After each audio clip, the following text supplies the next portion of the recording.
Insurance contract. This is a contract whereby one party, known as the insurer, assumes the risk of loss or peril of the other party, known as the insured.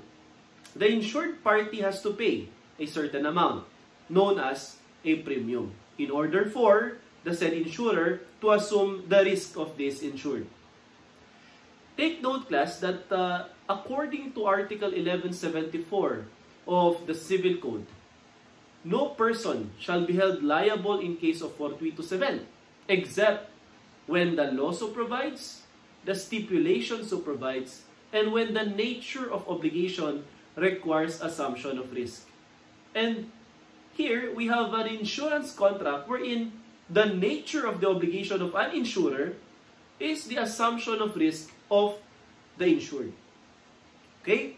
So, in insurance contract class, okay, the premium paid by the insured to the insurer will be considered as revenue on the part of the insurer when the said premium has been earned after applying, okay, the 24th method. This is the basis in recognizing revenue if we have here an insurance contract aside from marine insurance. Okay? So, take note, there are two parties. No? Initially, the insurer and the insured. The question now is, can the insurer enter into another contract of insurance with another insurer? The answer is yes. And that is the concept of reinsurance. Okay? So, again, in an insurance contract,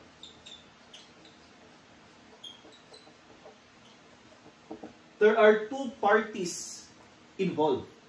We have here the insured, okay, who pays the premium, and we have here the insurer, who assumes the risk of the said insured. Say, for example, in life insurance, okay, kapag may nangyari doon sa insured, the insurer has to pay a value to the so-called beneficiary. So, meron pong, kumbaga, assistance doon sa beneficiary, designated beneficiary. In a property insurance, say for example, fire insurance, kapag may sunog at nasunog yung bahay o kaya naman yung certain property insured, then the insurer has to assume the risk. Okay, so yun po ang binabayaran ng insured. Okay? Kumbaga yan yung pinupuntahan ng premium. Okay? Yes sir, what if within a year na insured po yung property sa fire, wala pong nangyaring sunog within the said year? Then, recognize as revenue on the part ng insurer yung buong premium na yan. Okay? Until, of course, i-renew, then meron ulit assumption of risk. Okay? So, kapag ka naman nagkaroon ng sunog at may damaged property, then the insured, or rather the insurer, has to give assistance or pay surrender value, okay, to the said insured. Now, can the insurer enter into another insurance contract with an outside insurer or another insurer? The answer is yes. Okay? So, the insurer can cede the said insurance contract to another insurer. So, if the insurer, say for example, A, entered into another insurance with insurer B, this is the so-called reinsurance. Okay? Reinsurance.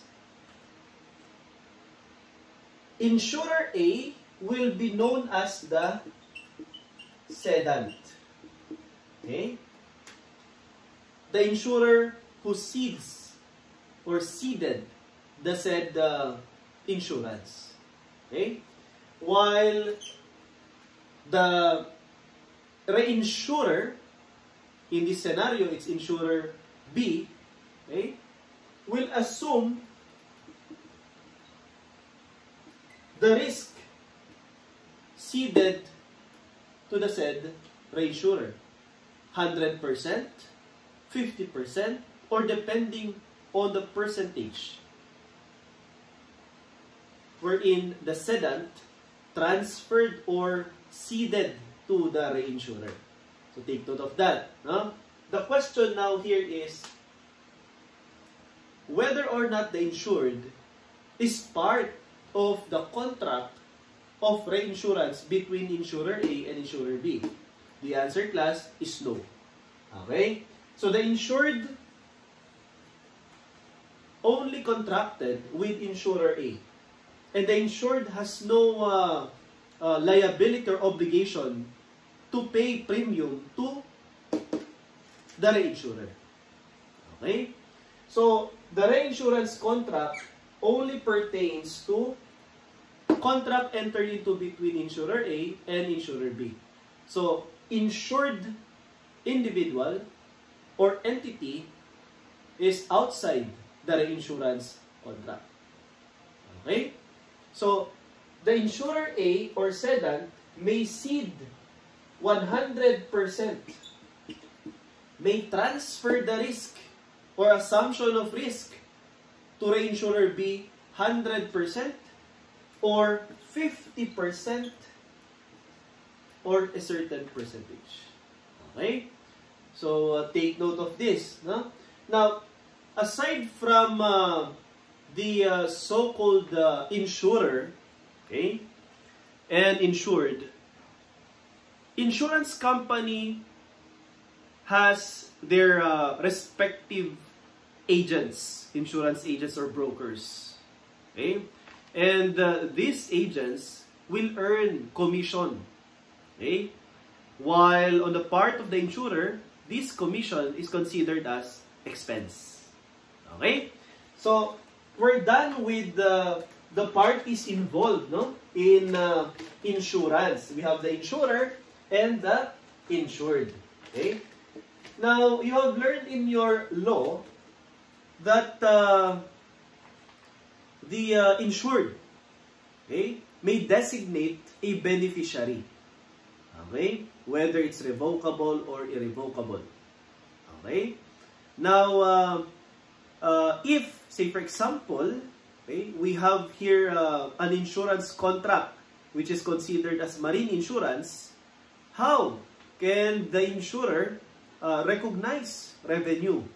Okay? We will not apply the 24th method in marine insurance. Okay? In marine insurance, the last 2 months, okay, November and December, for the year will not be recognized as revenue. So payment or premium paid for the month of November and December will be forwarded next year. Okay, so that is how marine insurance works.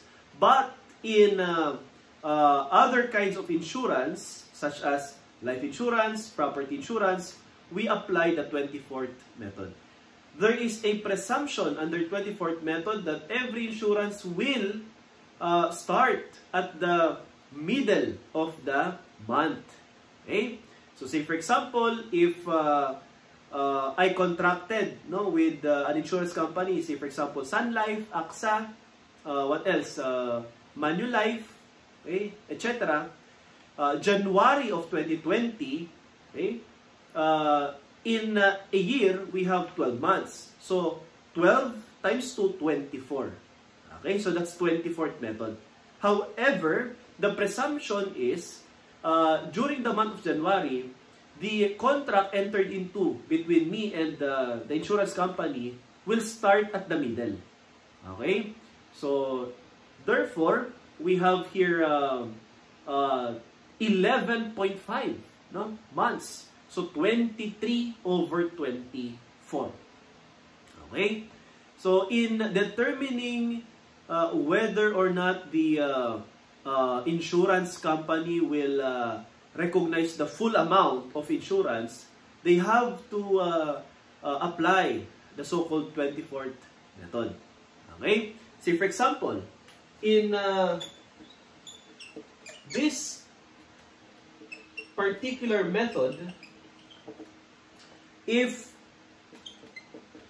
the contract or insurance contracts entered into between insured and the insurer was on January, say for example, January 5, 2020, okay? The insurer, after receiving the premium payment in advance, kasi prepaid expense nga yan, di ba? On the part of the insured, binayaran niya for the year within in advance. Say for example, we have here 10,000. Okay? So on the part of the insurer, okay, magkano dyan sa 10,000 na yan na premium ang pwede na niyang i-recognize? Kailan? Sa December 31, 2020. Okay? Kailan? Say for example sa June 30, 2020. At ang sagot dyan, class, ay bilangin mo kung ilang months nang tumakbo. Say for example, January 5, this is good as January 15, 2020, middle of the month. So from January 15, 2020 up to December 31, 2020, bilangin mo kung ilang months yung tumakbo. Okay? So we have here 11.5. 12 minus 1, that's 11. Okay? And then, of course, 31 minus 15, that's 16. So, 0.5. So, para mas madali, we have here 12. Okay? Minus January, that's 1. Okay? So, you have here 11. Okay? Now, 11 months, multiply this by 2. Okay? Because that's 24th method. 12 months times 2, that's 24. So you have here 22, okay, months plus 1. So you have 23. So this 23 months converted, no, from 11.5 times 2, that's 23. This will now be your numerator, okay, which will be multiplied to 10,000. So, 23 over 24 times 10,000. Okay? And this amount will now be recognized as revenue for the year 2020. And sir, how about 1 over 24? Paano naman yung 1 over 24? So, ito, sa 2020 natin ni-recognize. Yung 1 over 24 will be on 2021. So, ganyan po, no? Yung 24th method. Next. What if hindi po January? What if April? Okay? April, say for example, 10, 2020. Okay? Or 2021. Yan. So, kung April siya, you have here 4, 15. Again, presumed na middle of the month. So, you have 4, okay, 15. So, 12 minus 4, this is equivalent to 8 months. 8 times 2, we have here 16. Okay? Plus 1 month, because that's 0.5 times 2. That's 1. So, ang reason dito, class, or rational, ay 0.5 kasi half month times 2, that's 1. So, you have here 16 plus 1, 17. Okay. So, ngayon, magkano ang pwede mong i-recognize na revenue sa 2021? Okay? Kasi pinalitan na natin ito ng 2021. So, this is until 2021. So, 10,000 times your numerator should be 17 over 24. Then, you'll be computing for the revenue to be recognized or earned revenue in 2021. For 2022, okay, yung natitira naman, 24 minus 17, so you have here 7. Okay? So you have 7 over 24. It will now be recognized on 2022. Okay? So that is how you apply the so-called 24th method. Okay? So, in order for us to easily understand, we have to apply this in our problem solving.